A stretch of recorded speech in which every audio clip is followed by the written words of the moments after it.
1990 में तिब्बत और नेपाल की गलियों में एक स्नैक बिक रहा था जिसे सब डंपलिंग कह रहे थे। यहाँ के लोग डंपलिंग में मीट या वेजीज भर के बेच रहे थे और फिर ये स्नैक इंडिया आया। मोमोस। इंडिया के हर कोने में बिकने वाला ये स्नैक आज 30,000 करोड़ की मार्केट बन चुकी है, लेकिन इसमें से अभी भी 60 से 70% मार्केट अनऑर्गेनाइज्ड है, जिसे स्ट्रीट वेंडर्स या स्मॉल बिजनेस रूल कर रहे हैं। काफ़ी ब्रांड्स हैं जो इस मार्केट को ऑर्गेनाइज करने की कोशिश कर रही हैं। उसी में से आज हम मिलने जा रहे हैं शौविक, फाउंडर ऑफ जोमोस। इनकी फैक्ट्री में डेली 1.5 लाख से ज़्यादा मोमोज बनते हैं और इनके खुद के 80+ आउटलेट्स में बिकते हैं। तो आइए जानते हैं इनकी स्टोरी कि कैसे एक DRDO साइंटिस्ट के मन में आया मोमोज बनाने का ख्याल।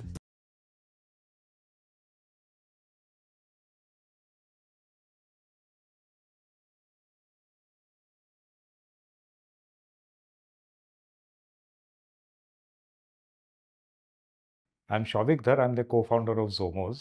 I've been in this business for the last 8 years. Prior to that, I have been a co-founder in other startups as well. Basically, I'm an engineer by profession. I graduated out of NIT Silchar. At that time, it was REC Silchar in Assam. I'm from Silchar, in fact, from that place. And after that, I joined DRDO for their scientist program. I was a scientist in DRDO for 4.5 years. And then I joined ISB for their 1-year MBA program. After ISB, I've been an entrepreneur. So I started different ventures. I failed in a few, succeeded in a few. And then here I am at Zomoz now, 8 years strong. So as I mentioned, right, I am from Northeast India. Momos and dumplings were very popular. In fact, they were almost a staple there when I was in the Northeast. I've always wanted to start something in manufacturing, in food. I was very passionate about food business. I did not have capital to start off in a capex intensive business, so I started off with something that required no capex. I started off with a small consulting venture, then moved on to a training venture, then a couple of SaaS platform. And when I could exit one of my previous businesses, had some money, then I thought, okay, let's put some money into my dream, which had always been running a food business. And that was how I actually moved on from being, I would say, a scientist back in 2004, 2000 to 2008. And now I call myself a momo scientist. So certain traits, they never change. Food business is actually a great business and the reason I wanted to start a food business was, you see money coming in from the first day onwards, which was very different from the other businesses that I had kind of started. I started out of a small 2 BHK apartment. We rented out in 2017-18. And a few people who used to roll momos by hand. So most of these people were from Northeast India, from Darjeeling, some from Nepal as well. And then we started out of a small kiosk in a mall called Inorbit Mall. We still have that kiosk right now. That was an 8x8 kiosk.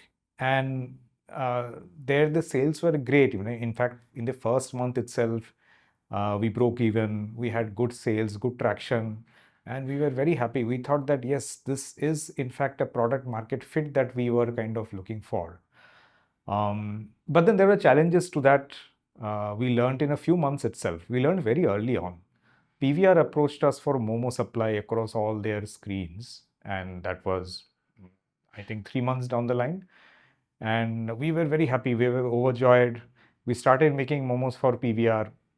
But then 4 months down the line, we realized we just could not make the number of momos PVR wanted, right? So then it dawned on us, there is only one, I would say, a market leader in momos as a category. Wow Momos is the biggest player in this category, and there is no other player you can call a distant second, right? So there is no brand that has scaled to more than 3 to 4 cities, created a brand around momos and dumplings.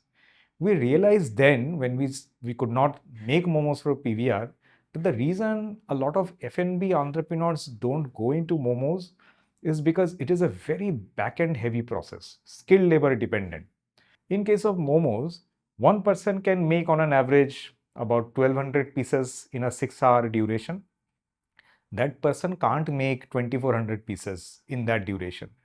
So it's a very linear process compared to, and that again, it's a skill labor dependent process because momos are very craftfully made, right? So there we realized, it is very, very difficult to scale a business like this because we have to depend on a lot of skilled labor to do that.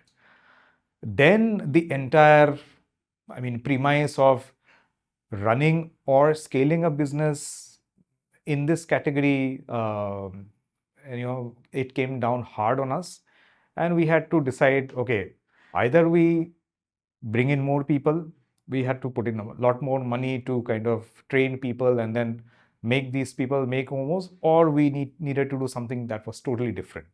And we chose that was something totally different. And right now, the company, the state that we are in, is only because of what we had done initially when we scaled the business. I imported a few machines from China. Even now, you type momo making machines on YouTube, you'll get a lot of hits. But then believe me, none of these machines actually work. And we learned it the hard way again. These machines did not work. They did, but then the quality of products that were coming out of these machines were not good enough. So we realized, okay, we needed to work on these machines.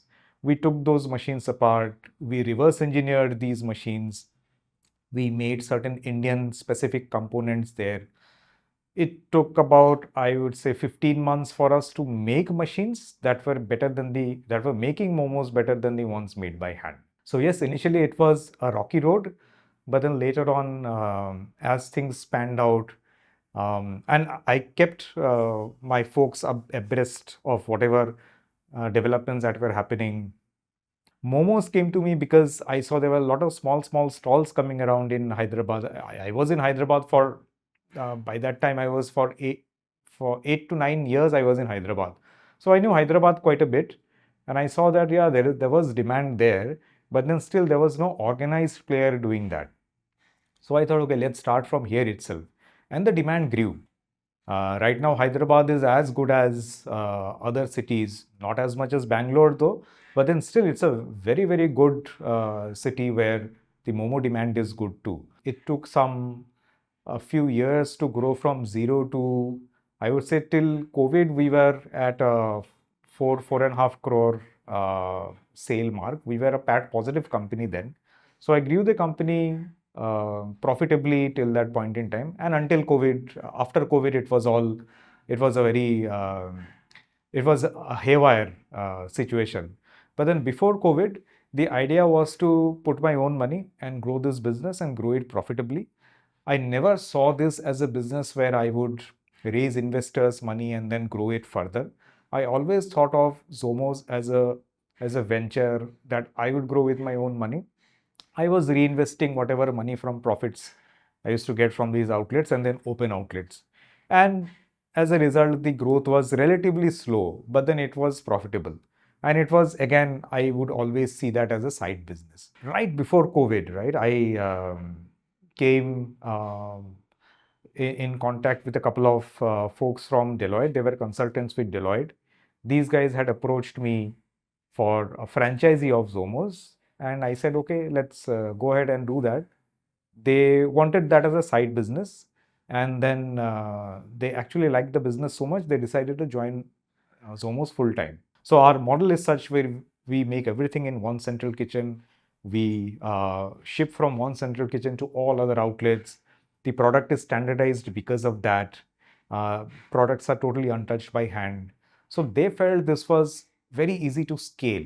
When I saw that they had the confidence to leave their consulting job at Deloitte, I thought, okay, why not take this plunge myself? So I thought, okay, let's go ahead full on, and let's see what we can do. And then COVID hit. We had to change our plans again.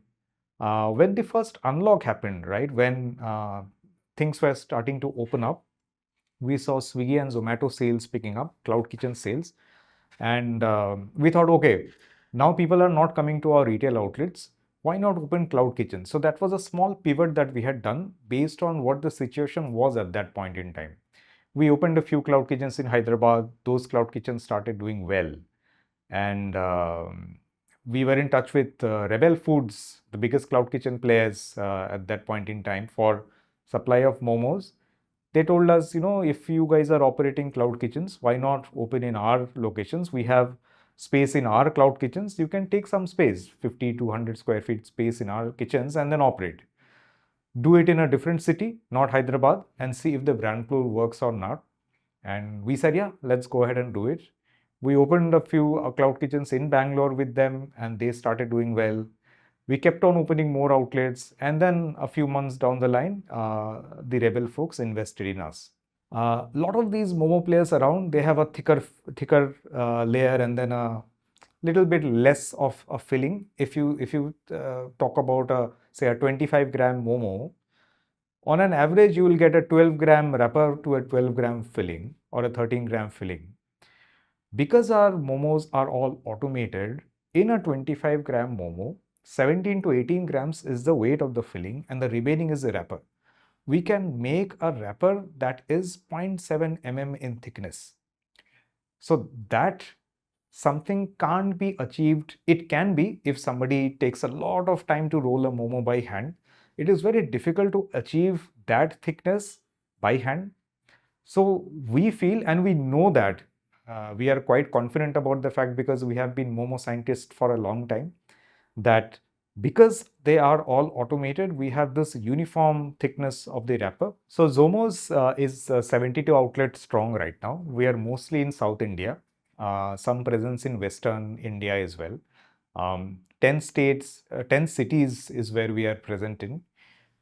Over the next year, we want to double down on these cities itself, namely Hyderabad, Bangalore, Chennai, Pune. They are the major cities, and tier 2 cities near these tier 1 cities, right? We are in 36 odd locations in Hyderabad. That can grow to 50. We are in 18, 20 locations in Bangalore. That can definitely go to 50. So we over the next year, we are doubling down on these cities, actually spreading these cities properly. After that, we are going to go north. So after July 2026 is when we plan to go to Delhi NCR.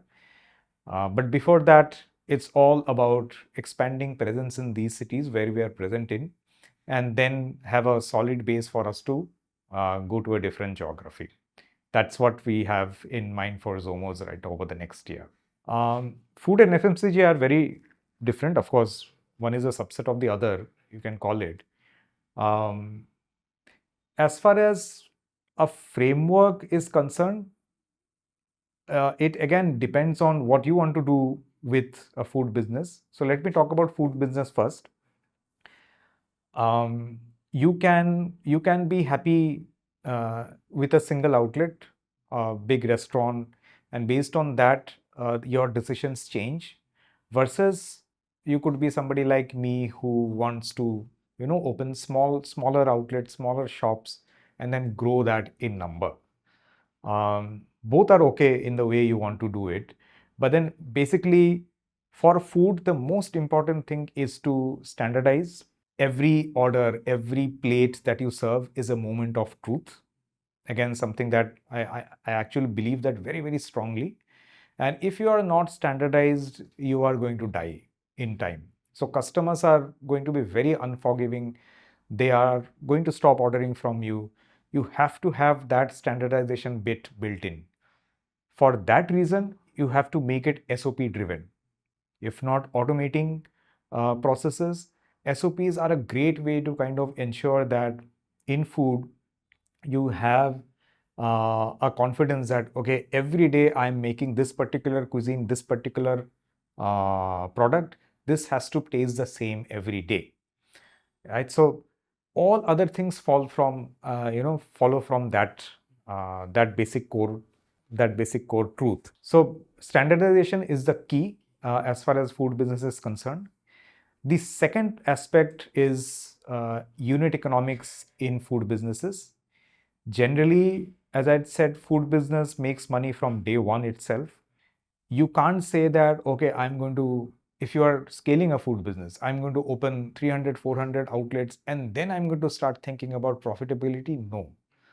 if you are not profitable in, say, a particular channel, say, for example, cloud kitchens, for example, some other channel, maybe D2C.